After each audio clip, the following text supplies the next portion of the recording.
Hello and welcome to the second annual Curry County Pitch Night. So glad you're here this evening. I'm Joanna. I am really excited to be here tonight. I work in radio, so anytime I get out of my little glass box and get to be with people, I'm here for it. So really excited about tonight. Now, one of our friends that's here tonight came in and he said, "What is this?" Somebody told me to come. So you're at Pitch Night. And the way this is going to work is we've got 5 entrepreneurs who are going to be pitching their idea to grow or expand their business. And we've got a great group of judges that is going to help decide. Well, they're going to decide. And you guys, as the audience, are going to get to help decide who gets some extra money. So, yes, extra money. That was my husband clapping about extra money. He's the spender and I'm the saver, so that's what that was. A couple of housekeeping things as we get started. I love getting to host events and banquets and things like this. Number one rule for the MC is to make sure that everybody knows where the bathroom is. The bathroom in this facility is off of the enclosed porch there, just kind of around the corner. They do have those automatic flushing toilets, which I don't really like because, you go and then, I don't know. I like to check my work before I turn it in. So I will just warn you that they do have those. So that's where the bathrooms are. We do. Thank you. Yeah. You're invited to every place I make jokes. Also, we do still have a few slices of pizza. Once we get started with the pictures, though, we'd like you to try to have a seat. So last chance to get some of that pizza. And all right, well, let's start with introducing our pitchers because this is pretty exciting. First, his business is Taurus. Here is Kyle Castile.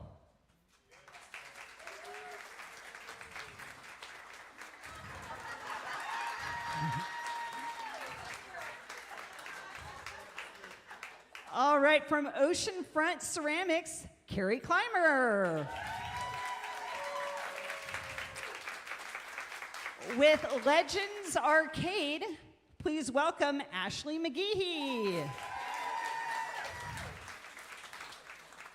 With Sincera Systems, did I say that right? Okay, I was practicing, sorry. I put a little note of how to say it and then I couldn't read my writing. Please welcome Dr. Jennifer Head.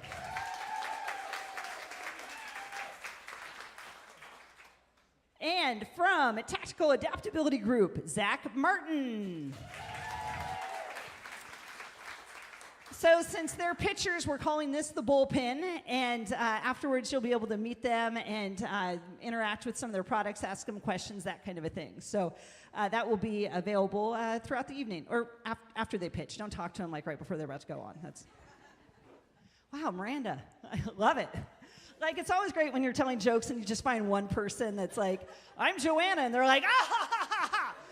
So, love it. I love it. All right, well, these pitchers have worked with some outstanding coaches, and I'm just going to ask these coaches to give a little wave and say hi. With the Ford Family Foundation, Michelle Martin.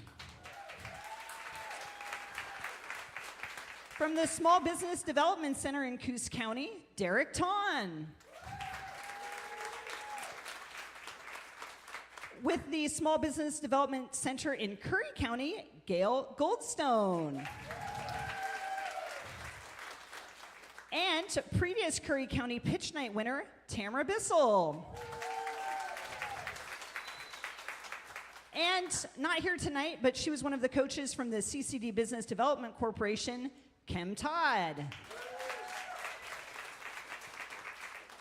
Okay, so I always hear people say, like, "Oh, speaking in public, that's the worst. Like, that's my biggest fear." I'm so glad I have this job tonight and not this job as the judges, because they are going to have a hard time picking winners, because these are all going to be great presentations. So let's meet our judges. From the Curry County Economic Development, Miranda Plaguey.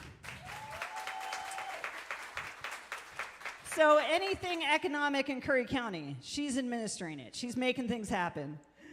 All right, with the Curry County Chamber of Commerce, Michelle Ramos. And she's got her AC/DC t-shirt on tonight, so she is ready to rock. All right, and then finally, we're very fortunate to have tonight from the Oregon Entrepreneurs Network, Kara Toronto. And Kara, okay, I consider myself an extrovert. I like to say I put the extra in extrovert, but you have put me to shame because I saw you meet every single person in this room, and you made it happen, so love it. So she followed the instructions. Good job. Okay, so tonight we are going to be awarding over, wait a sec, Jude, is this right? We are giving away over $10,000? $10,000 in cash prizes tonight. Wow. That's a lot. All right, and a lot of that is thanks to our sponsors helping make that happen. So thank you to Business Oregon, Southwestern Oregon Workforce Investment Board, South Coast Development Council, South Coast Innovation Hub, Pam DeYoung with Edward Jones, Bay Area Chamber of Commerce, I see you, Rosie, and the Oregon Entrepreneurs Network. I see you, Kara. All right. See, the reason why I brought it up is you introduced yourself to every single person in this room except for me. So, yeah. I was introducing myself to the other half of the room at the same time. Also, we want to thank our photographer this evening, Stephanie Eaton with Candid by Stephanie.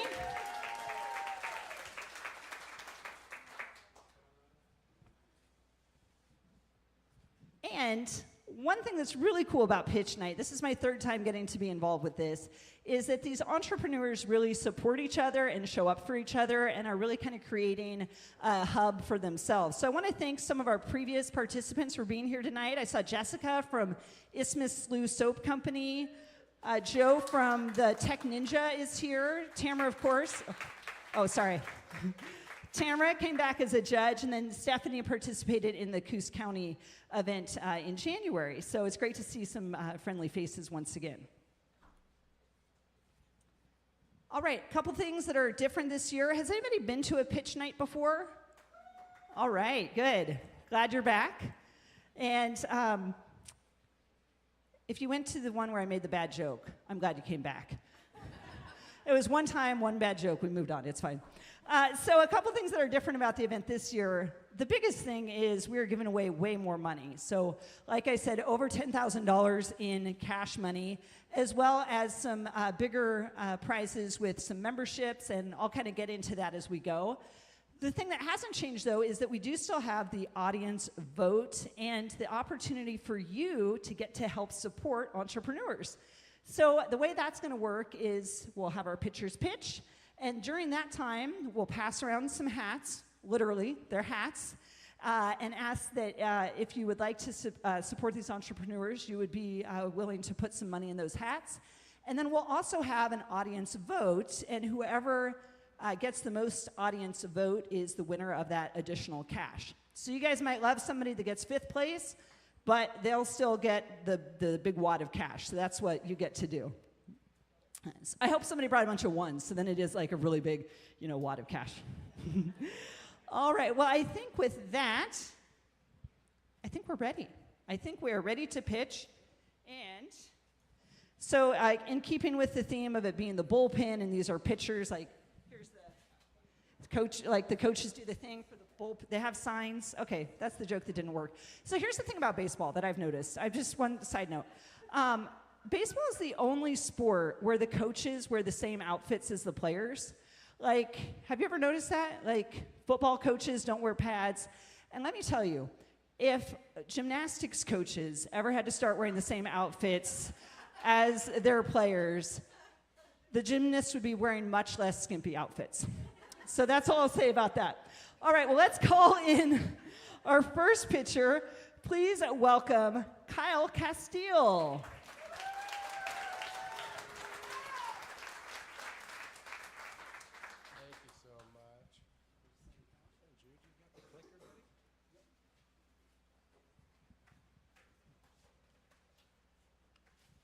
Technical difficulties. 1 second.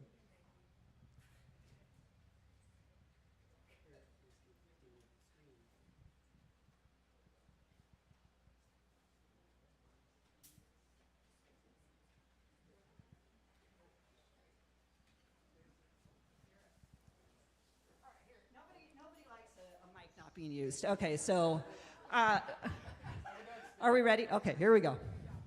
I might be back.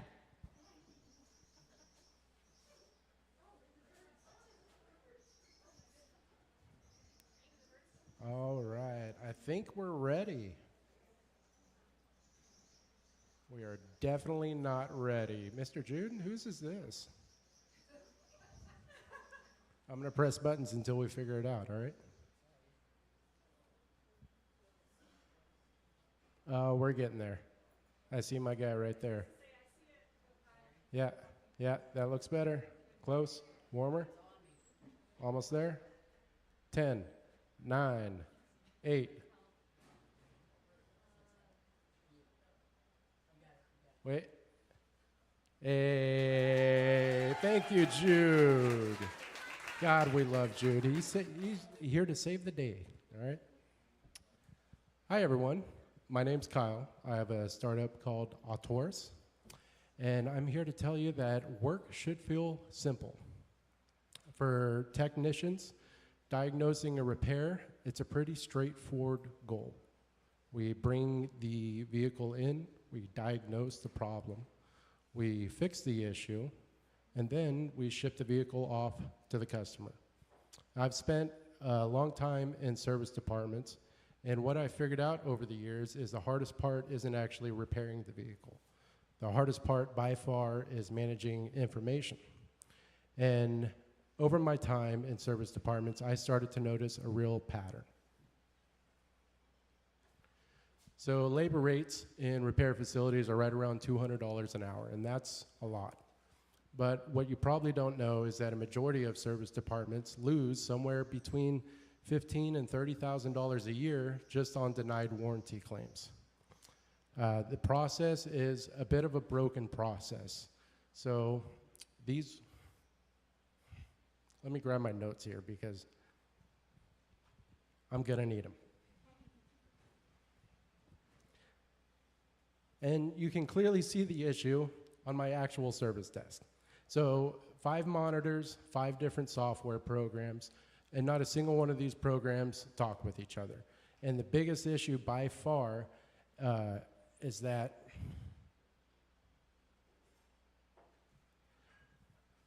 the technician's memory is our biggest biggest thing that we rely on. So I'm gonna have to go off my notes, I'm sorry guys.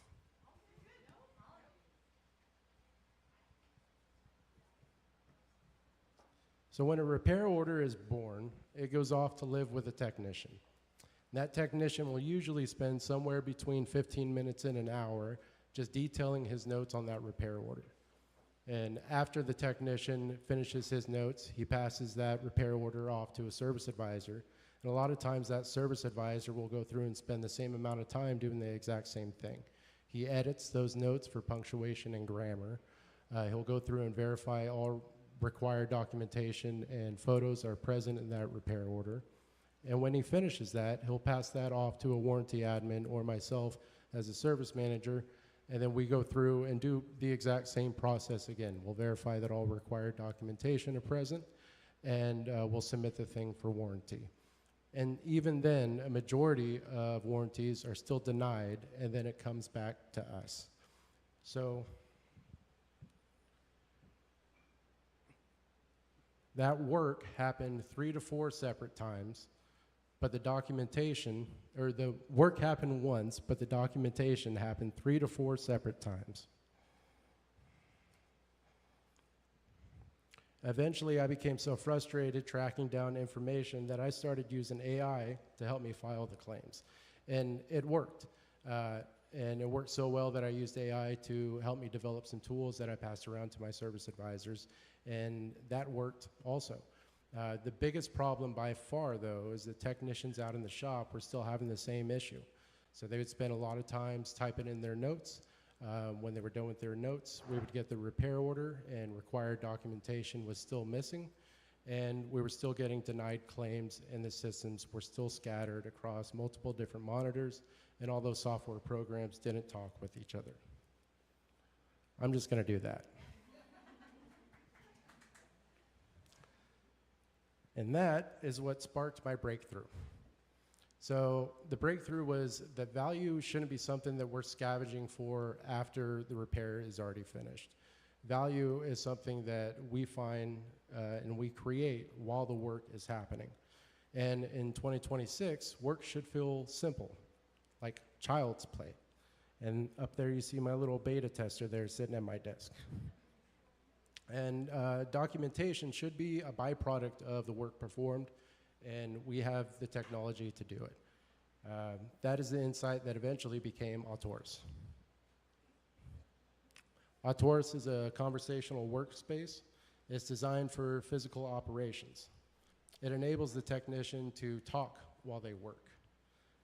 It leverages AI and wearable devices to observe work as it happens, maintain contextual awareness, and guide documentation in real time.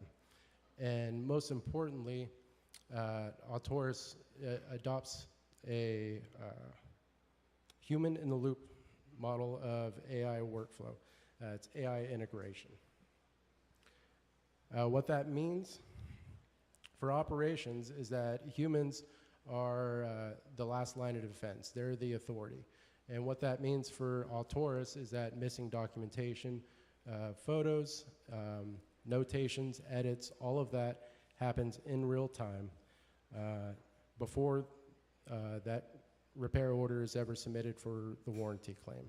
So we don't have to wait for that warranty to be denied to come back and actually fix all those issues. It happens before that, before the work is ever even submitted. AI doesn't need to be sentient in order to be valuable. AI needs guardrails, and AI needs a nervous system, and AI needs a human in control. So today I'm seeking $6,500. A portion of that is going to go towards developing or deploying a isolated node inside a service bay along with wearable devices. Another portion of that is going to go towards API access. This is kind of a handshake that software companies have with each other. It's how we pass data back and forth. And then the last portion of that is going to take this from a minimally viable product to a commercially viable product. We're going to contract out a third party to do a safety and compliance validation for us. And I will leave you with this. This is a picture of my actual software program, a couple pictures of them. And this thought: I believe the future of operations isn't more paperwork. I believe it's capturing knowledge as work happens. That's the future we are building at Autors. Thank you.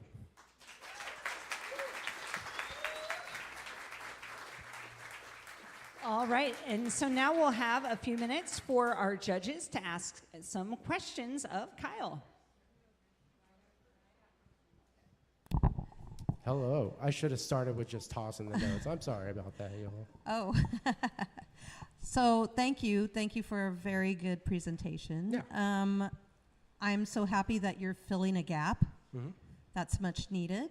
Oh, absolutely. How do you see yourself in about 3 years with this program?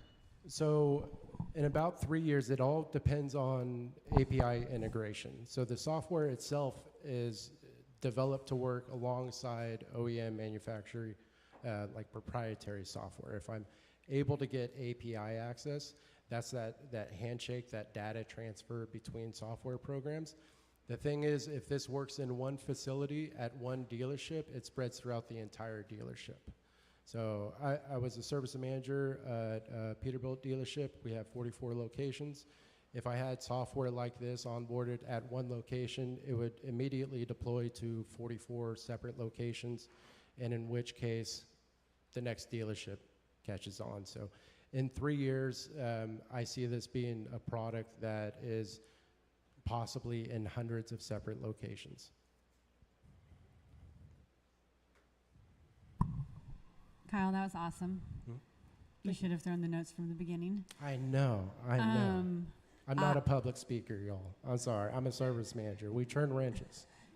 Well, what I love is that you've taken what I did not realize was a document-heavy process and a total waste of efficiency in a business, and used AI to actually enhance someone's job, which is the opposite narrative that we hear, that it's taking jobs away. So that's really, really, really interesting.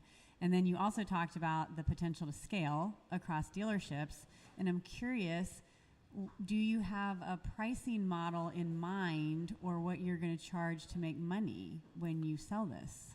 Yeah, so I do have a very vague pricing model in mind. It all depends on a pilot production, because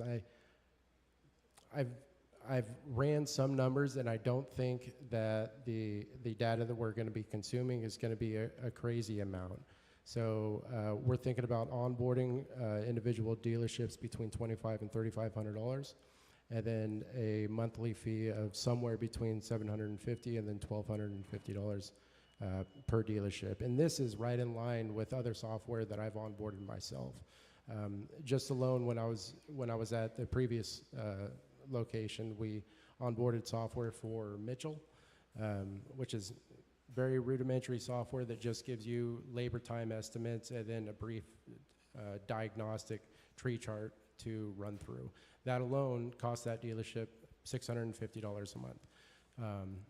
And then that's just one of multiple software programs that we have to use. That's why I have 5, 6 different monitors up there. So something like this is definitely needed. And if it's not me that builds it, it's going to be someone else. So it's going to happen.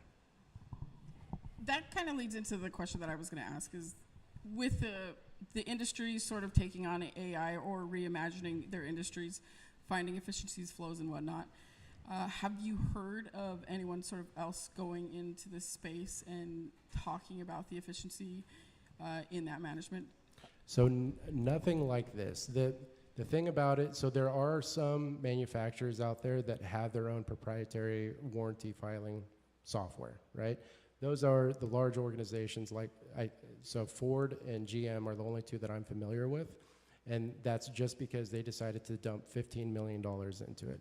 Aside from that, there's no actual incentive for manufacturers to create a better system for dealerships. If they create a better system, they have to pay more when it comes to warranties, and that completely negates the whole thing. So what this is actually, and not to get too much into the weeds about the whole dealership manufacturer romance that goes on in the background, but this is one of the first tools in the tool belt of dealerships to combat manufacturers and price gouging when it comes to warranty policies.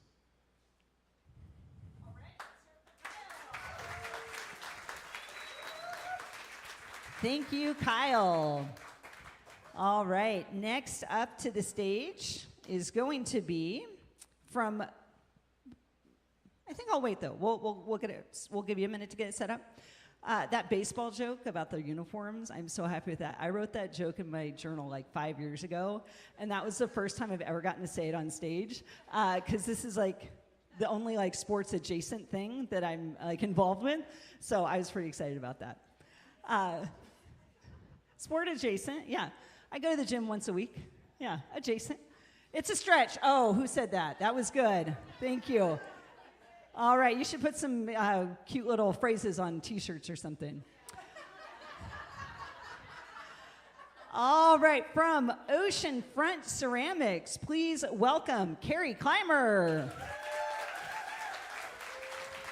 Hey, everyone. Thank you for coming out tonight.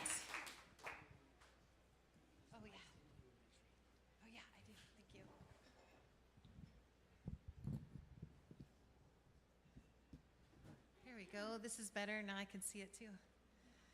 Hi, I'm Carrie Clymer, and I'm from Oceanfront Ceramics. I have the great pleasure of being able to convince people to play in the mud.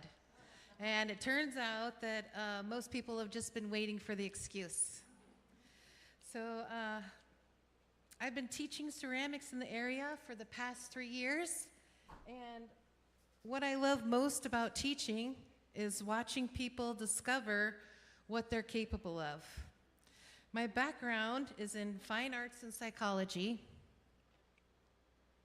and it helps me see that creativity is more than just a skill.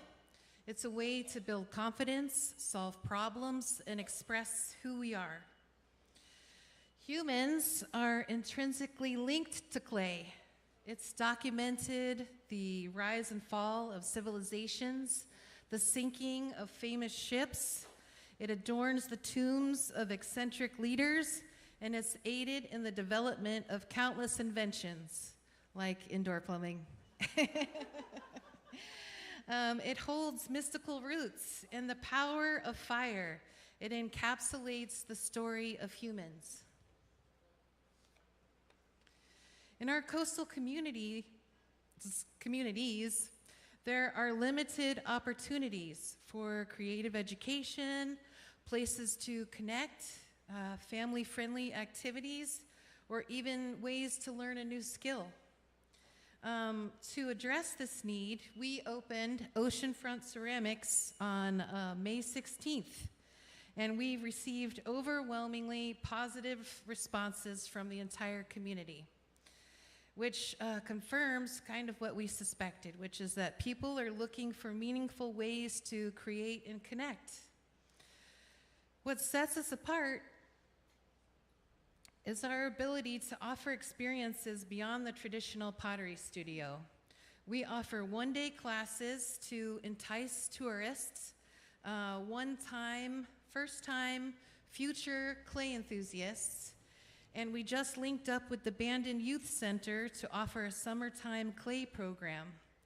We're hosting our first kids clay camp, and we're developing a homeschool curriculum. Our rural location allows us to provide special firing techniques such as raku, pit firing, and soda firing, which are opportunities that are often not available to local artists. And this creates a learning environment that appeals to all skill levels. Our multi-week courses take a deep dive into wheel throwing, sculpting, and hand building, and we're very excited to start welcoming our guest artist demos. 3 years of teaching has given great insight into the subjects of clay that everyone wants to know more about. This is the foundation of our online courses and tutorials. We're beginning to make those available on our website and all of these different platforms as well. We plan on filling the unmet demand of more advanced and specialized online education. And July 5th, we're going to be building a rocket kiln and filming the whole entire thing from start to finish. We plan on transforming tourism into a hands-on, meaningful experience that will visually reconnect visitors back to the Southern Oregon coast. It gives locals and their children a shared space to get creative and connect, reducing isolation and screen time.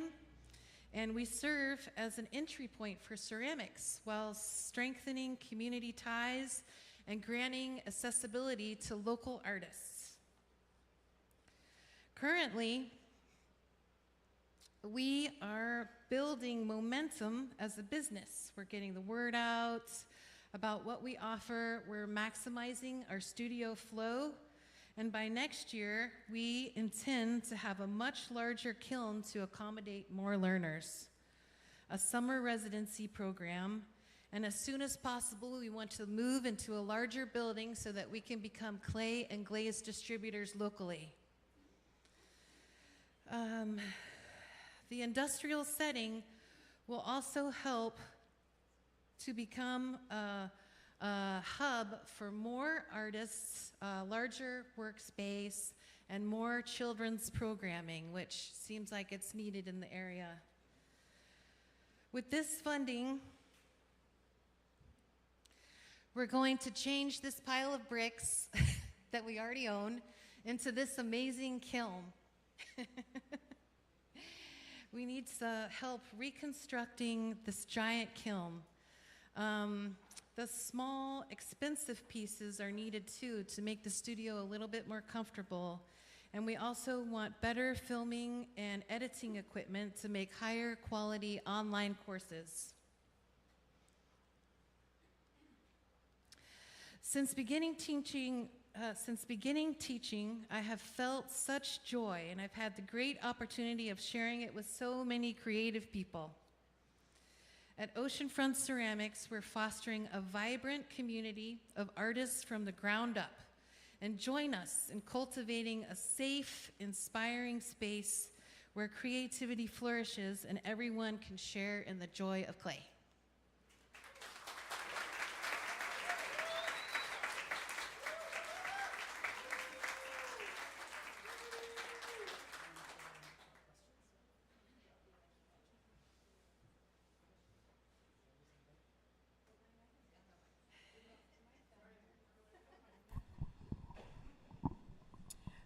Thank you. That was great. I love pottery, so this is intriguing. And you're only in Banded, so you're just like a hop, skip, and a jump. Yeah. Are there any opportunities or trends you see right now in the market in this space that sort of excites you? Oh, yeah. I think every town has a ceramic studio opening up right now. My major focus is, number one, serving children, trying to get more kids' hands into clay, and then also to give practicing artists a place to go. Because they're coming out of the woodworks. I had no idea. Like, I thought I knew all the local potters, but no, there's people coming from all over to visit the studio now just to get things fired. And then I think once we start doing the more specialized firing techniques, then we'll have the skilled people and the kids that will be totally captivated. So, yeah, thank you. Thank you. That was really good. So, what is the most valuable lesson you've learned so far as an entrepreneur? Well, just to be patient, I think. I don't want to grow too quickly. So I have a list of goals and timeline that I would like to see those come to fruition. But I think what's important is to not overstep my britches. No one has invited me to play in the mud, so that was a fantastic intro. Thanks. Really good pitch. Thank you. It was interesting because I feel like you have a lot of revenue models with your single classes, membership, which is recurring, Yeah. the tutoring, the multi-week courses. But the thing that piqued my interest was like online courses and tutorials. Oh, yes. Do you yeah. see, like, are there any competitors in that space, and do you see it as an opportunity beyond like influencer marketing on TikTok to actually own the Khan School of Ceramics? Oh, yeah. In the world of ceramics, there are online celebrities in the world of clay. It's amazing, you know. And what I have noticed with the trends is that most of those online tutorials and courses are geared towards beginners.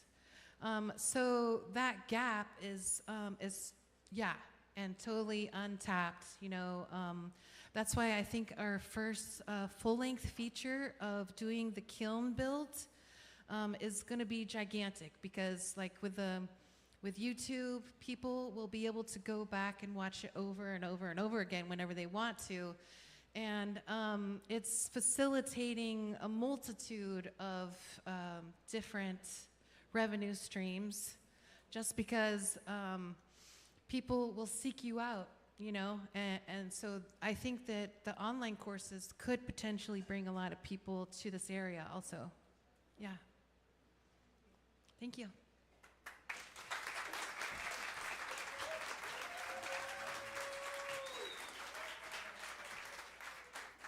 All right. Nice job, Carrie. My sound guy, is this speaker a problem pointed this way? Are we good? Okay. I don't want any squeaks and feedback. I only want positive feedback, not the microphone feedback. It's great to be here in Port Orford. Who lives here in Port Orford that's here tonight? All right, half the town is here. That's great. I love it. I said it with love. I love Port Orford. First of all, beautiful ocean views, yes, and wonderful disc golf course. If you're a disc golfer, they've got a great course, and possibly better than both of those combined, your library has a cat. And you can go visit the library cat there. So big shout out to Port Orford, and special thanks to Mr. Ed's Underground Pub for hosting us here tonight. Our next picture is from Legends Arcade. Please welcome Ashley McGehee.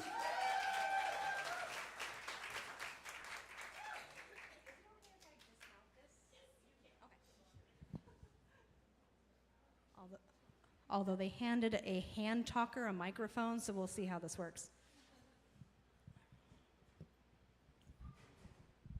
Well, hello, beautiful humans. My name's Ashley McGehee, and I'm one of the owners and co-founders of Legends Arcade, located in Brookings Harbor, down in the port. You can see me up there. We've been open for about 2.5 years, and we've been just having a fun time down there. But I'm here to talk to you today about a problem that we've all been experiencing. And that problem is we have an amazing abundance of awe-inspiring natural resources here, but we also have an abundance of what? Rain and wind, yeah. Terrible weather. So how do we, and bears, oh my. So how do we, as a community, encourage economic growth through the form of tourism through our most horrible rainy season? But I have a solution, fear not.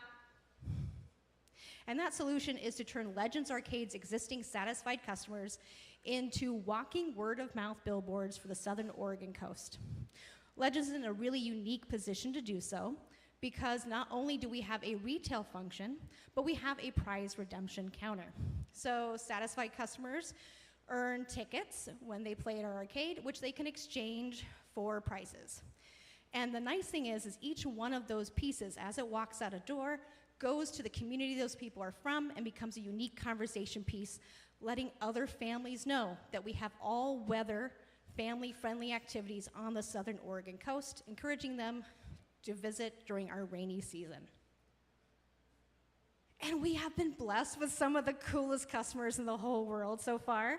We have over 3,000 annual visitors every year, and those are unique visitors, and we've had year-over-year growth. Our average demographic is families with kids aged 5 through 15, which is a very underserved population in our communities, as well as a resurgence in 18 to 55-year-olds that are either sober or kind of tired of the bar scene. And Legends has proven itself to be a powerhouse in family entertainment on the Southern Oregon coast. And we have hosted over 12 major events in the last 2.5 years, both within the arcade itself, but also in conjunction with the Port of Brookings Harbor. My favorite one is our Krampus Parade, which I think Miranda was at, which had hundreds of folks come out to either participate or watch, and even some folks that were there were from Switzerland, if you can believe it, so huge regional draw potential. And we've also had the opportunity to reinvest in ourselves recently. We just upgraded to an arcade card system, which is a $40,000 system, which helps improve customer engagement and helps reduce staff labor. We also have developed multiple in-house software programs that help with customer engagement and improved experience, as well as, again, reducing staff labor. And we've had a great reception from the community so far, both locally in the form of in-kind donations and advertising and all kinds of stuff. And in fact, we were nominated for 2025's Best Family Fun Time in Curry County by the Curry Coastal Pilots Reader Choice Award. That is a mouthful, guys. Yay! But also, we've had some cool national celebrity endorsements, if you guys can believe it. So up there on the right is John Mondelli, who pro bono does all of our overhead announcement work. He does our voiceover work for us for free. And I know that face and I know that name's not going to mean anything to you guys, but John there is the professional voice actor who plays the characters of Chuck E. Cheese and Optimus Prime. How cool is that? And the cool thing is, in the last 2.5 years, we've really been able to focus on strategically growing our operations and fine-tuning those operations.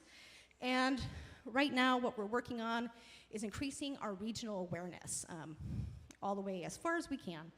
And we are actually in the process of conducting a feasibility study to see if our local communities can support a larger family entertainment center, as our hope and dream is to eventually include mini golf and laser tag. Ooh. But what we need now, where we're kind of stuck, is we've, again, just recently really heavily reinvested in ourselves. But we really could use an Epson F1070 printer, which range about $5,000. We could totally use a heat press, which start at $200, and some blank stock, and this will help allow us to brand prices and merchandise. Judges, bear with me. So this is how you take a small investment today, you nurture it, and eventually it becomes a much larger return on investment. Thank you. I'll be here all week. No, I'm just kidding. But the nice thing is each one of these items that walks out the door has the potential to be a large economic multiplier for our communities. So in summation, Legends Arcade has the experience to get a project like this off the ground.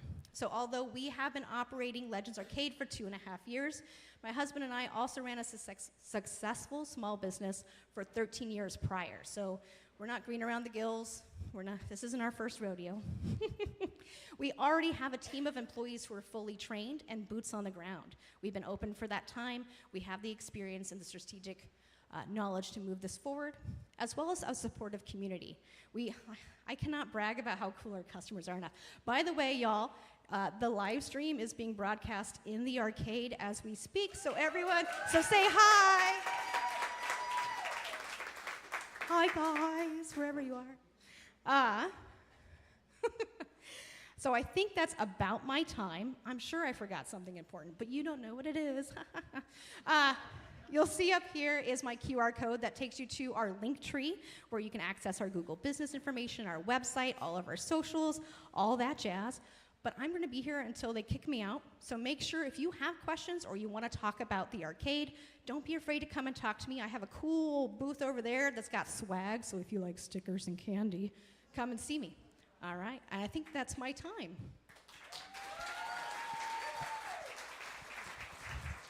I guess I still need this. You are very fun. I want to hang out with you. That was excellent. I have a question that's kind of off script, but I'll try to make it on script. Sorry, Jude.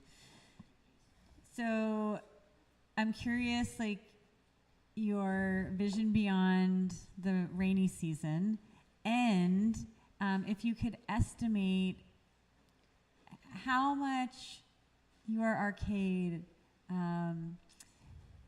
provides economic benefits to the rest of Brookings. 'Cause in my head it sounds high, so I'm curious if you track that. So I don't have exact numbers, I'm not going to lie. But what I can tell you is my background's in adverse childhood experiences education. So that's why we started the arcade, because I wanted there to be a safe, family, fun community center type environment for kids in our community. So one thing we do provide a lot of is sort of that safe, nurturing environment for kids of any age, be it 2 to 200. So there is that economic impact where it makes living in Brookings feel better if you have a family, because there are those resources available. As far as specific draw, I don't have exact numbers as far as tourism. The nice thing with our new card system, it has so much data. If anyone's a data nerd, come see me after this. I'll show you. It's really sexy. Jude, because I can tell where people come from, what they play, how often they play, and all that kind of stuff. So I will have better access to those numbers with this card system for sure. Yeah, and I will tell you that anecdotally, like we had a whole gaggle of people that were like lower Humboldt County that would get in a van just to come and see us. Like we have a relatively large regional presence. We have a lot of folks from Grants Pass that come over, and they come over more often knowing that their kids have a place to play. So, but it's all anecdotal, not raw data. You did fabulous. So in 3 years, I know you guys are going to outgrow where you're at. Do you have any ideas where you're going to go? Many hopes and dreams. As you know, Michelle, one of the struggles with Brookings is commercial real estate. Although if you ever want to see the blueprints to the old Rite Aid, I do have those. But our hope and dream is eventually to expand and grow into a larger space. The problem for us, though, is with a large family entertainment center, the space requirement is over 10,000 square feet. So as you can imagine, with Brookings rates for commercial square footage, that's a bit of a hurdle for us. We have some creative solutions we're thinking on working on, but right now we're really optimizing our flow so we can reinvest our income into, things that will make that more feasible for us.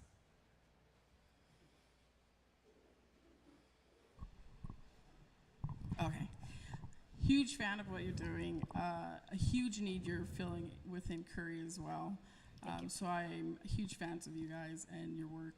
I follow you obviously on social media, share everything that you guys do. I'm curious as far as your methods for revenue. With family entertainment centers, they can be difficult because you're fighting at-home entertainment now. And we all know with our children what that looks like. What do you see as far as the barriers to growing bigger in that space? So right now, I'm going to be really transparent. Our bread and butter is birthday parties. You can ask Gail, because I went through the SBM management series, which if you want to take it, I highly recommend it. It is amazing. And we talked about our demographics. I had an entirely different perspective of who our customer was going to be when we first opened. And now I can't get a 15-year-old to step in our doors to save my life. They literally age out. I get all nostalgic. I'm like, oh, Eli's turning 15 next week. We'll never see him again. So it is a significant issue for us. But birthday parties and really focusing on family community entertainment, we intentionally take games that require multiple people to play them.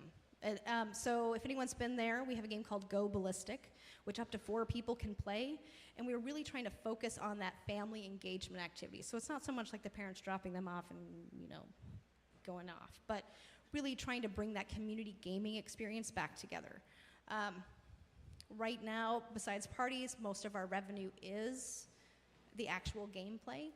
But we're working on developing more advanced techniques, including online videos and things like that. We have an unusual following on TikTok. I don't know why. I'm a middle-aged woman. I'm not sure why anyone talks to me on TikTok, but we have thousands of followers on TikTok. So if I can figure out how to monetize that, that'd be great. But we're always expanding and looking at different revenue streams as well. And our hope with expansion, is that a Trisha in the back? Hi, Trisha. Anyway, sorry. Our hope is to be able to expand to different revenue streams as well. So.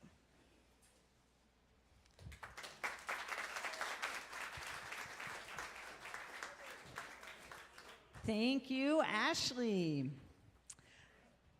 All right, well, hi, live stream that is being played in the arcade. Don't cheat at Duck Hunt. Any other, you always got a high score at Duck Hunt if you got close enough to the screen, yes. All right, well, our next presenter, her business is Sincera Systems. Please welcome to the stage Dr. Jennifer Head.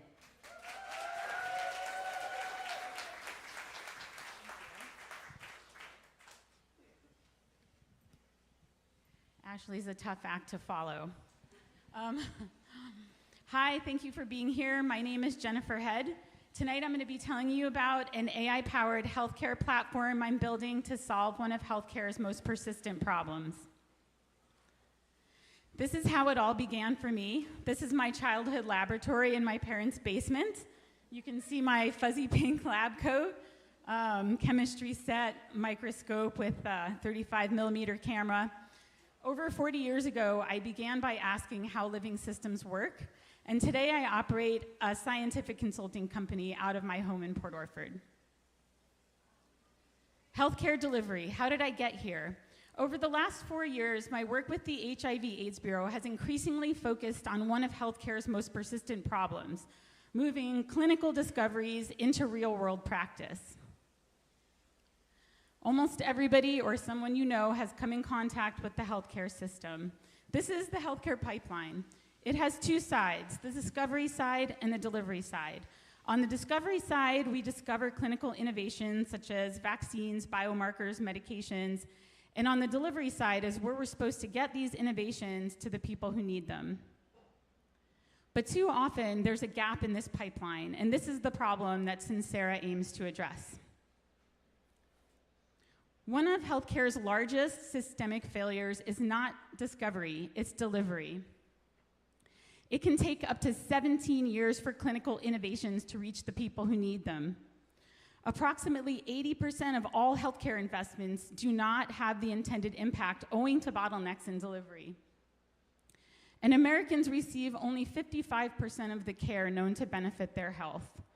This is a massive failure. Why?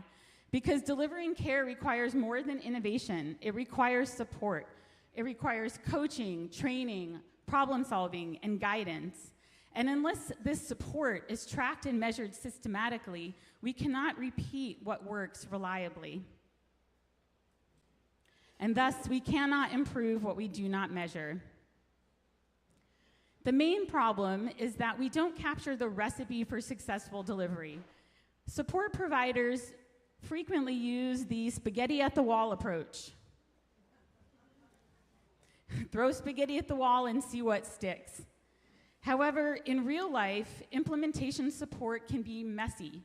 It often occurs in emails, messages, meetings, and is even captured in handwritten notes and can be committed to memory. When implementation works, the recipe is rarely captured clearly enough to scale or improve what's working. Outcomes can take years to fully resolve, and by then, contexts have completely changed. Our solution is an AI-powered platform for real-time measurement and learning. Sincera captures the recipe for successful delivery.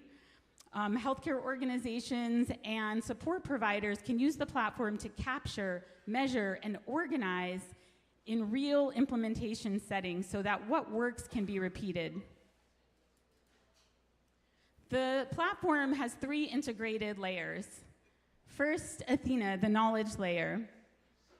Athena answers the question, what do we know? What is currently known in the field? Spartus is the operational layer. Spartus answers the question, what are we doing? What are we doing during implementation? And finally, Helios is the measurement layer. Helios answers the question, is it working? And in case you don't know, capturing implementation outcomes in real time is mind-blowingly cool. HIV is our strategic starting point. The need here is real. HIV is still very much a global public health threat, and the implementation infrastructure already exists. More importantly, these delivery issues show up on every level, locally, regionally, nationally, and globally. And importantly, we are not starting from scratch. We have been working with our partners on the implementation and evaluation team at UCSF for years, and we just met Wednesday about a cooperative agreement through the HIV/AIDS Bureau. NMAC is the largest HIV capacity building organization in the US, and partnership talks are rapidly evolving. And finally, JSI is a global provider of implementation support, and they're also very interested in the platform. Together, these partners give us access to real-world implementation settings where our platform can be tested and refined. Our team has a combined 75 plus years of experience across science, healthcare, medicine, public health, and implementation science. And now we need your help to go from prototype to working MVP. We have the front end built, we have the back end built, and now we need to integrate the two. The $6,500 would not only allow us to integrate the platform, but migrate to a secure cloud environment and test our platform in real implementation settings. And most importantly, we cannot move forward with our UCSF collaboration without integrating the platform. HIV is our starting point, but it's just the beginning. Our platform can be scaled to any area of healthcare: cancer, diabetes, heart disease, mental health, substance use, and more. Thank you so much for supporting our mission to improve healthcare delivery.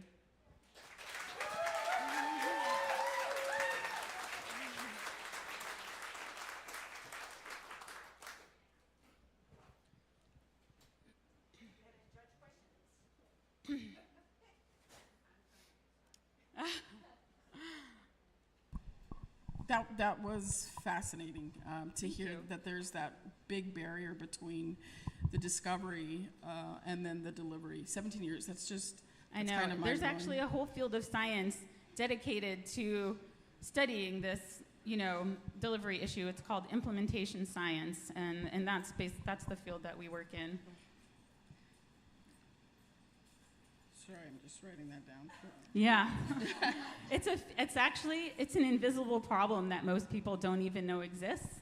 Yeah, People don't even know what's lost in the gap. So so it sounds like a very high impact company that you're a part of and starting.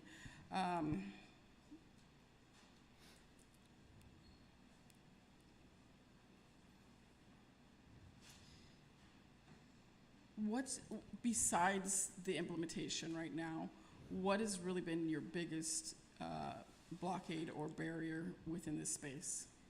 Well, right now it's funding. The money to integrate the platform. It's going to be quite expensive. It's quite complicated, and so integrating the front end and the back end and then testing it in real world settings and working out all the kinks is going to be costly. Yeah, we have the partnerships in place. Unfortunately, the federal government let the SBIR mechanism, the Small Business Innovation Research Grants, lapse last September. So for almost a year, small businesses working in the sciences haven't been able to apply for funding. And it's finally back, and the first cycle doesn't start until September, which means that we wait, approximately 6 months to find out, and then, potentially have to resubmit. So funding is our biggest barrier right now. And you're in our backyard. I love it. Yeah, and right here in Port Orford. Yeah. Mm-hmm. Thank you. Man, I can hear you for like an hour or two just lecturing on this. It's very Thank you. Fascinating. I could go on for that long. Yeah, well. So with this $6,500, what will that do for you? What will that do for your foundation here? It'll allow us to integrate the front end and the back end, which are both built. And it's quite costly, so it'll allow us to integrate and then migrate to a secure cloud environment. We can't move forward with the collaboration with UCSF until we can't put in the proposal to the HIV/AIDS Bureau that we need to integrate the platform before, for submission. We have to be able to state that the platform is integrated, or wait until the next opportunity comes around. It'll be 3 years. So just met with them on Wednesday, and they're very curious to hear about pitch night tonight because it kind of determines the fate of our collaboration. Jen, I have two compliments. One, I have listened to a lot of people talk about health tech and been like, I do not understand the words that are coming out of your mouth. Oh, Which was not you. thank you. And two, I think to Miranda's point, it's like astounding how much clinical work is then not delivered. And the fact that you are so hyper-focused on one area is a testament to you as a founder, because I think it's really easy to be like, well, I can do all these other things, and Thank like you're you. very Yeah. hyper. Yeah, she should get a round of applause for that. I have 2 questions. Okay. One, who do you envision buying this, or would this always be like government funded? Mm-hmm. And then 2, would you have an opportunity to hire a team and potentially create jobs here on the South Coast? Okay. So first question, it depends. It sounds like NMAC is interested in possibly integrating the platform into their capacity building, routine capacity building, cadre of tools. And so that might look very different than collaborating with UCSF on a cooperative agreement for an initiative that's lasting 3 years. So also the platform is highly customizable, and I didn't see this one coming, but now I know that not all partners or buyers are interested in all aspects of the platform. So I'm working to make it really customizable. For example, UCSF evaluation team is really only interested in outcome measures because there's going to be another support provider. And so originally the way that I conceived and built the platform, both the support and the outcome measures are inextricably linked. And so now I have to find a way to kind of unlink them so we can get the same signals from both parts of the platform without them both being used. What was your second question? Oh, jobs, yes. So when we scale up into other fields, we do have a plan. This is sort of a long-term vision to be the support provider and the evaluation provider as well. And so when we do that, we'll need to scale up our team, and also when we move into other verticals, we'll also need to scale up as well, because our expertise right now is in HIV. And so, as the business grows, I think our team will grow as well. You're welcome. Thank you. Thank you, Jennifer. Well, I love that picture of her lab when she was a kid. When I was a kid, people would say, "What do you want to do when you grow up?" And I'd say I wanted to be an inventor. And I think it's because as a 6-year-old, I didn't know the word entrepreneur. And so being a part of things like Pitch Night and supporting entrepreneurs and small businesses in our rural community is just such a pleasure to get to be a part of. So I know, Michelle, you wanted me to say the rural joke again, and I might later. We'll see. And so our next pitcher, I was going to say performer.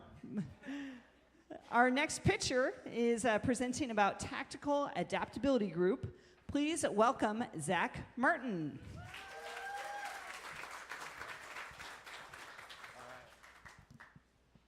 I'm just going to bring my notes out right in the beginning because I'm probably going to need them. All right, everyone. Good evening. I'm Zach Martin, and I'm an AI engineer and a local entrepreneur. Tonight, I'm pitching the Silicon Marsh, which is a tech hub right here on the South Coast.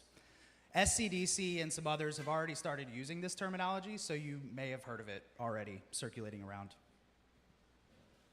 So, the Silicon Marsh is an ecosystem. It's not just one business or agency or just a couple of individuals. Like a real marsh that requires the right ingredients, like soil, water, and climate to flourish, the marsh also has a specific list of ingredients. We already have a lot of those ingredients right here where we live. The first is Southwest Regional Airport in North Bend that has direct flights to San Francisco, which is the global tech capital. We have SWAC, our local university, that helps build a pipeline of talent in the tech world for both our youth and adult continuing learners. And of course, we have one of the best places to live, save the rain and the wind and all that unfun stuff that we have. We have this beautiful climate, this beautiful ocean, this beautiful place that can attract and retain tech talent right here. And attracting that elite tech talent doesn't just benefit the tech workers or the people building the marsh, it benefits the entire community. It actually creates a structural economic benefit. For every single tech worker, for every tech household rather, there's an estimated conservative annual economic benefit of about $240,000. And if you want my sources, by the way, I listed them there. So you might ask. On average, too, there's about 3 to 5 service sector jobs created. So that's things like baristas, gas station attendants, housekeepers, etc. And it expands our tax base, so it adds to our local county coffers as well. I think most importantly, though, it gives people that are either youth here or people that maybe were looking to leave to find better income a reason to stay. So if we attract and build tech companies here, they don't have to move to a big city to chase a paycheck or work on exciting new projects. So I think that's one of the most exciting things. The Silicon Marsh presents a massive regional opportunity driven by a few things. One of the biggest things is the AI adoption in the market currently is pretty low. The actual AI adoption numbers are extremely low, and it's mostly chatbots that most people are interacting with, even at the business level, not just the individuals, but at the business level. Most people are using ChatGPT for their business. I'm sure, actually, show of hands, how many people use ChatGPT? A ton of people. But it's far fewer beyond that. So we want to highlight the opportunities that exist with automation to help people scale their businesses and take away kind of that work that they don't enjoy doing.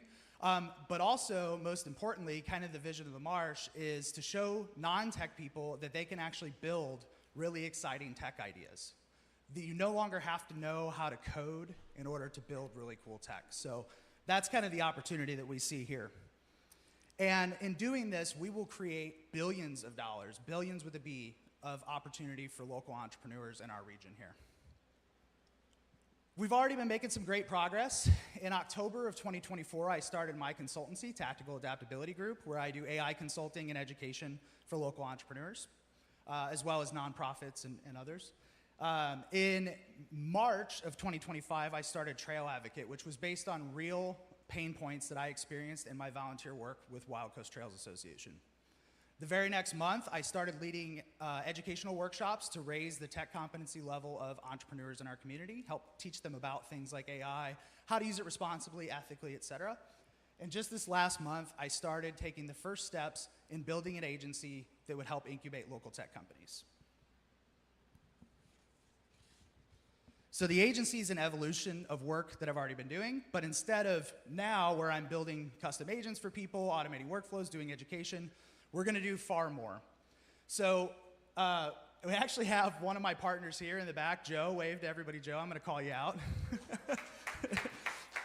So Joe and I have been brainstorming this idea. By the way, he's also helping me scale Trail Advocate, which I'll talk about in a second. But the idea is that we're going to be able to help regular people that are non-tech people, or maybe they are tech people, take really big ideas, form the plans to make them a reality, build the tech, and then help them go to market with those ideas. So we're going to bring on additional partners as well. So if there's anybody in this room that's passionate about tech or just building business in this area, we want to talk to you. So let's talk about Trail Advocate. This is going to be the first project that we're really going to focus on scaling up. And this is going to be our proof of concept that we can do this with dozens to hundreds of companies in the coming decades. Trail Advocate, as I mentioned, was formed from some real problems that I experienced managing a trail portfolio, massive trail portfolio across Coos and Curry counties. So currently, it's really hard for these volunteer organizations to track work hours for grant reporting. It's also really hard for them because the current solutions out there require crowdsourcing of trail condition updates for them to know that when people are going to the trails that they're not going to damage them, that they're actually safe to go take your mountain bike on or go hiking on without causing damage. So that's some of the issues that we set out to solve, as well as streamlining work when damage does have to happen and you have to do maintenance. We make it very easy, as you can see in there, to log that and get comprehensive reporting so that you can report that on your grant reports and things like that. So I very intentionally, even though I know how to code, I didn't write this application line by line. First of all, it's just not the way we do things anymore, but I very intentionally wanted to show that if you have a well-formed idea and the right tools, you can make something like this that is a scalable SaaS, software as a service company that can make revenue. So I just wanted to show what's possible, and we're going to show other people how to do this as well. Oh, my stuff stuck together. There we go. All right, so we'll get to the ask, the fun part. I'm asking for $15,000, and $5,000 of that's going to go towards scaling Trail Advocate and getting it ready to scale across the market. And the other $10,000 is going to go into some physical infrastructure to help build the marsh. This is what it looks like. So the $5,000 will go to a few things. One thing is going to be going to purchasing API credits for Claude Code. That's just going to help us drastically accelerate our roadmap. I am on a $20 a month Cursor subscription right now that I max out every single month. So having that extra credit will allow me to build and ship features so much faster, including a comprehensive machine learning algorithm that I'm working on right now that works with my physics algorithm I already have to make those trail condition updates improve over time, not just where they're at today, which they're already pretty good. Some of it will go towards hiring local cybersecurity experts. So people we already have in our community, believe it or not, there's a lot of tech people in your community. We're just often introverts, so we don't come out and usually get on stage like this. We like being behind a shiny screen in the dark and just click-clacking away at code and stuff like that. So most of us aren't out here doing this kind of stuff. And then the other part, my friend Joe back there is going to help me with is the go-to-market side of things. So we'll automate outreach to these trail organizations that are the primary customers for Trail Advocate so that we can get them to join and sign up for a subscription. The other part, and this is the big expense, is the portable AI lab. So this is how we actually start working with the community and raising up everybody, potentially that's in this room. So the idea is that we invest in a high-end workstation, a Mac Studio. This version is actually not out yet, but it will be in the fall. That will allow us to run AI compute offline so that we can remove some of the overhead that's associated with doing community training people how to actually develop workflows and AI without having to pay the frontier labs for their high costs, which are just going to keep going up. And also allow us to incubate these tech companies' workflows and their products without incurring all this additional overhead. So that's where that money's going to go. So to recap, the Silicon Marsh is an ecosystem that will be built by a village, not just by a single individual or an agency. We're going to help our region find its next tech leaders that don't even know they can be tech leaders yet. So with your support, we can show that the South Coast can be a place where dreams can come true by enabling people to build world-changing technology overnight. We're going to do it. That's it.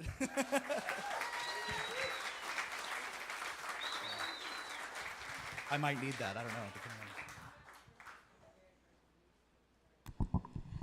know. Right up my alley. Oh, God, that was great.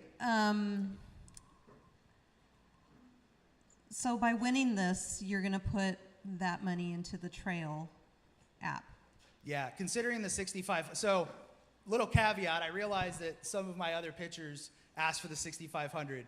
I was told I can ask for more because there may be people with deep pockets in the room that could help contribute. So, ideally, if I win the top prize, obviously I won't be able to get the Mac Studio. It's out of the budget. So the goal would be to focus on Trail Advocate, get it raising money, and then we can invest in that. So Trail Advocate is really the first step in scaling that. Then that's our proof of concept that we can do this repeatedly across multiple organizations over and over again. Okay, that answers my question. Yeah. So yes, I was going to say, so you're going to just focus on that, put the other on the back burner. That's the wish list. Yeah. But yeah, both are amazing. So thank you. Thank you, Michelle.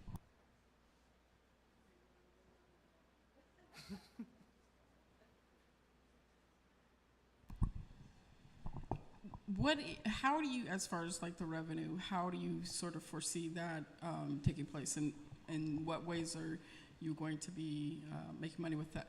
The idea of a marsh, as the Silicon Valley marsh. Yeah, so some of you may have heard of Y Combinator. I didn't bring it up because actually very good advice of my co-founder back there told me that some people might not know what that is, but basically the idea is people would apply to the Silicon Marsh agency and say, hey, I have this idea, I want to build it out.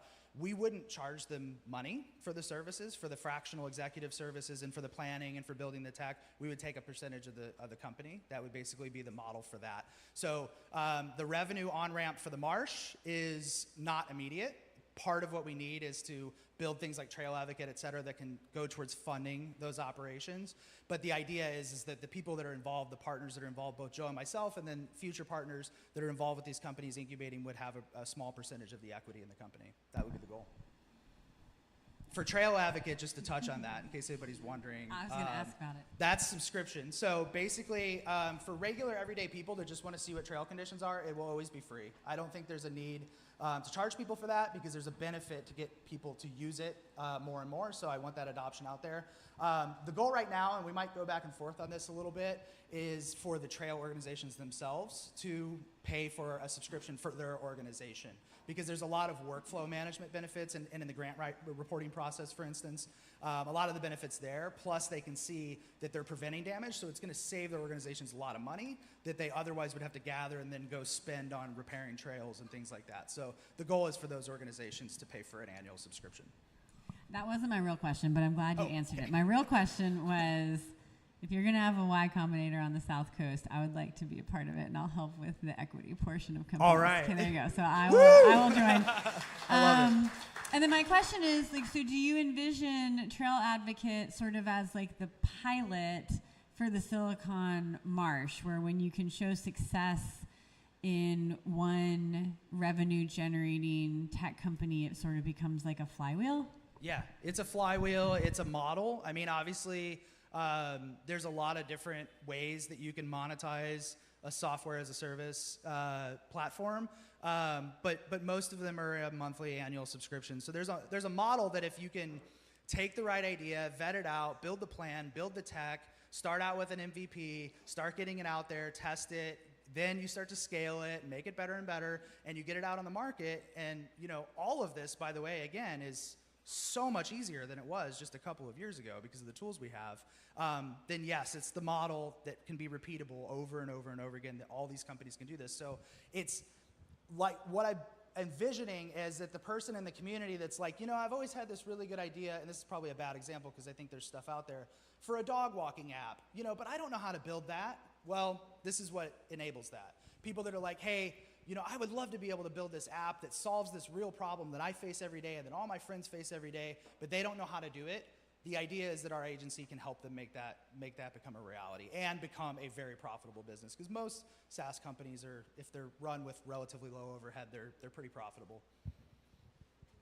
Yeah, thank you. Thank you, Zach.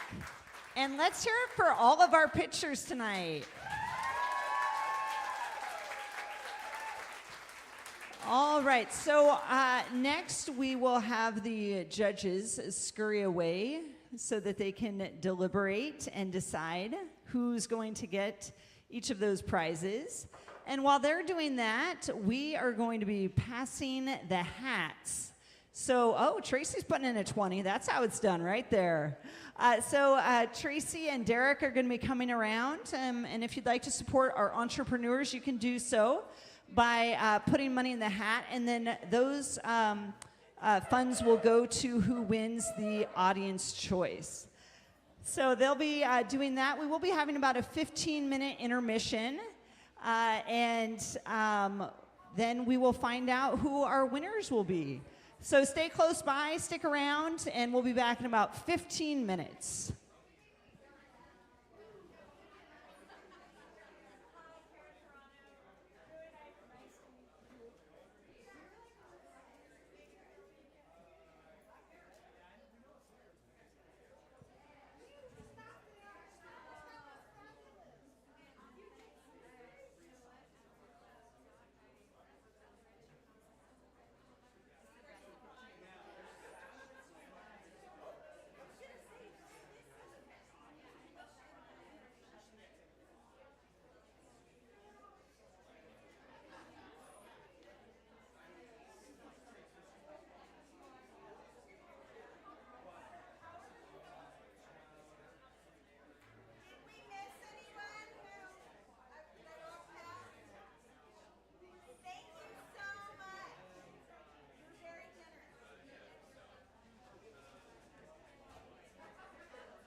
right, I said that we had a 15-minute intermission, but part of the intermission is having our audience vote. So we are going to be doing our audience vote here in just a couple minutes. And so you'll want to have out your phone, and there's going to be a QR code. And if QR codes are like, what? I don't know how to QR code, there's going to be folks walking around helping you. So we got you. And so I think, okay. All right, so the key first step, and folks online can also participate in this. We've not done this before, so crossing fingers that our live streamers have an easy enough time with this. It should be simple enough because we're doing a QR code and a link. So you can either have your browser out or your camera out. And we're not going to start until I push present over here. So even if you tried, I will not be able to capture your vote until we say. So I'm just letting you know it's coming. There's going to be a lot of build-up. There's like a super long drum roll. Okay, so when you pull it up, you're going to see something that looks like this. And you're going to be able to select which one. Until the vote closes, you can change your vote. So if you accidentally are like, I want to vote for Kyle, and then you're just sitting there gabbing, and then your thumb hits Zach or something, that will be your vote.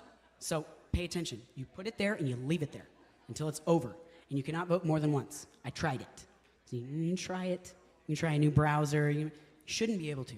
If you can, then maybe you should be pitching next time because you're pretty savvy. I'm a millennial / boomer, and I couldn't do it. So I feel like most people are going to be in the mid-average range. So, okay, again, I'm about to give you the link and the QR, and you're going to pull it up, but it won't be live yet until we set a timer. We're going to give you 5 minutes to think about it, make your final decision, okay? And some folks are probably digging around in their purses for their phones. So we've learned from doing this that, like, you got to give you folks a little bit of time, okay? So this is the link or the QR, whichever way you want to get there. It's pretty simple. It's like, I don't know, 12 letters to type in the URL, however you want to do it. And it'll probably say, you're not ready yet. Like the person hasn't opened the poll. But as soon as I open it, it will look like what I just told you. Okay? All right. I'm going to leave that there. Yeah, see? You got to wait. Go back. Oh, yeah, because I'm in presenter mode. Where's my mouse? Here we are. If y'all are taking your time, then I'm assuming just as many people online, percentage-wise, are as well. Okay. I want you to think deeply. I want you to take some deep breaths and think about everything you just saw. We talked about ceramics as the foundation of humanity, okay? We talked about warranty claims and what a pain in the butt it is. You okay? We are about to. Everybody was saying, wait, I need to get to the link. Oh, okay. Well, I don't know what to do about that unless I'm not voting. You can come use my phone. That's a great point. And I'm sorry, we're technologists, and we're going to troubleshoot that. Okay. Oh, see? I got it right here.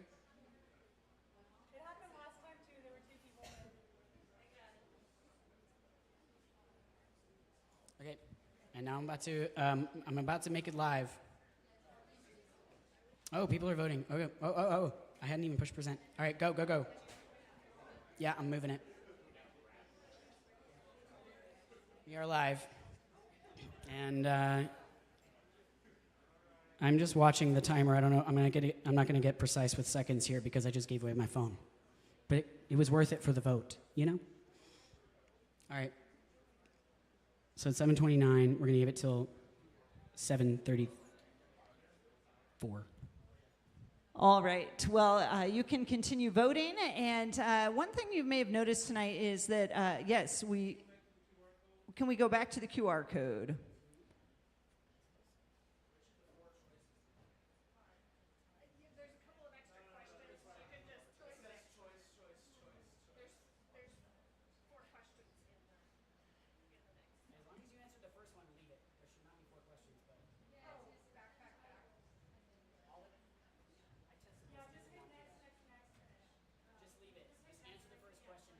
All right, so you're answering the first question and then just submitting it just next through the extra questions. On your table, you will notice we're data-driven around here. So we want some data. And this is going to be pen and paper data. So on your tables, you will notice a request for some information just about how you heard about Pitch Night, so that as this event continues to grow, we know kind of how you heard about it, why you're here, what brought you, so that we can continue to build on this program. So you notice tonight there was talk a lot about algorithms and tech, and maybe I should pitch this next time. I have an idea for a dating app. And what's going to be unique about this dating app is that the algorithm is going to take into account both types of cars that you and the other person drive. Because you might think someone's cute, but if you drive a Suburban and they drive a smart car, like if your car can fit inside of their car, I just don't picture that working as a couple.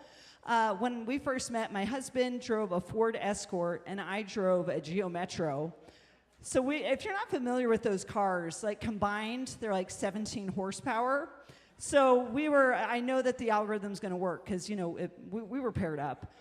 My cousin tried a beta version of the app, and he's living the hashtag van life. He used the app, and it paired him with a hitchhiker.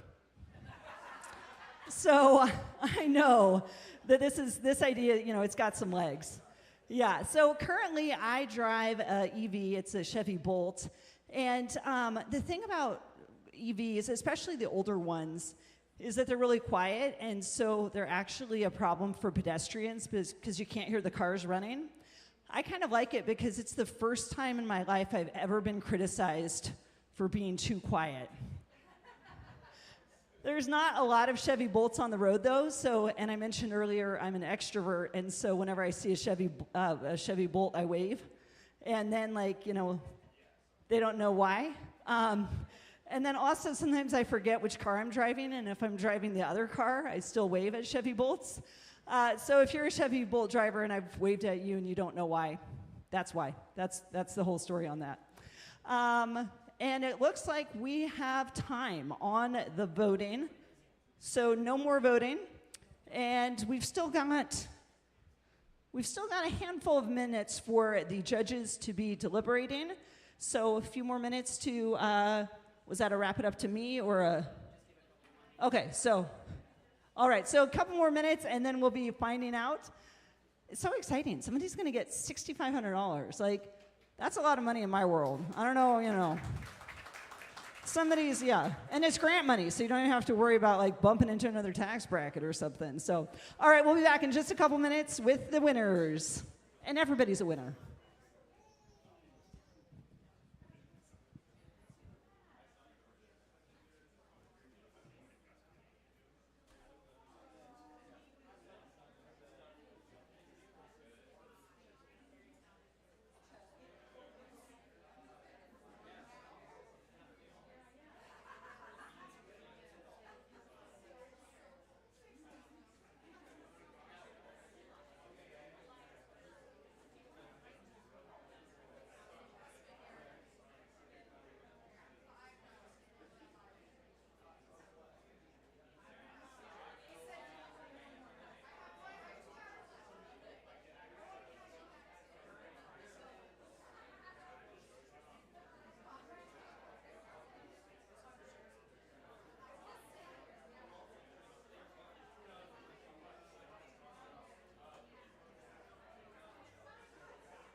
All right, well, our judges have finished judging. And let's call each of our entrepreneurs up to the stage. And let's find out our results. Let's hear for these entrepreneurs, these pitchers. Come on up. Yep, you're all coming up. You're going to line up right here.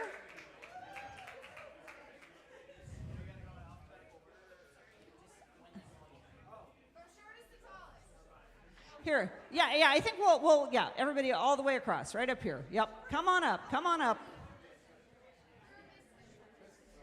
All right. All right, Carrie. She's playing in the mud. All right, I'm going to come out right here in front here. Let's see. All right. Well, picture time.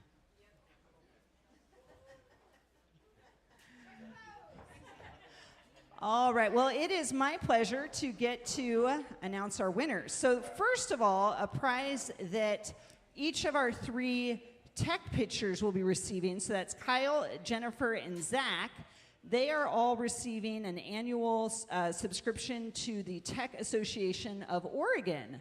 So that membership is paid for. All right, our 5th place winner, who is receiving $650, a 1-year chamber membership, 1-year Oregon Entrepreneurs Network membership, scholarship to the SBDC Small Business Management Program. Yes, that's worth a clap right there. Our winner is Ashley. All right.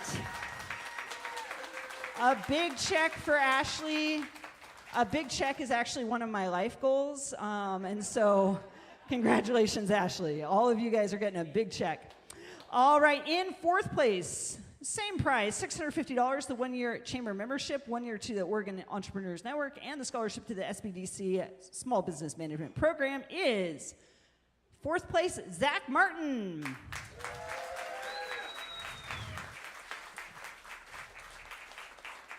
All right, in 3rd place, same prize except $1,200.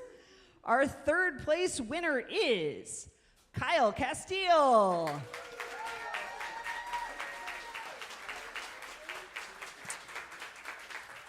In 2nd place, okay, so just so you know, 2nd place, same prizes with the memberships. 2nd place is getting $2,000. And then 1st place is getting the $6,500. So 2nd place, $2,000 plus the memberships, Carrie Clymer. And that means our 1st place winner, $6,500, Jennifer Head.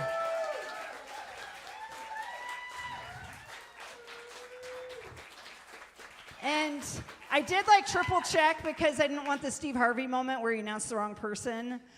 So those are all accurate. The name I said is the name on the big check. So, all right, there is one more prize to give out, and that is the Audience Choice, $285. That's a wad of cash, I would say.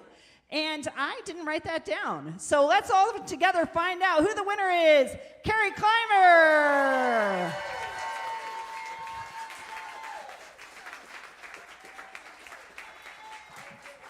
Well, thank you so much for being a part of the 2nd annual Curry County Pitch Night. This is something that the program hopes to grow and continue. If you know entrepreneurs that want to grow and expand their businesses, please have them apply. And thank you so much for your support this evening.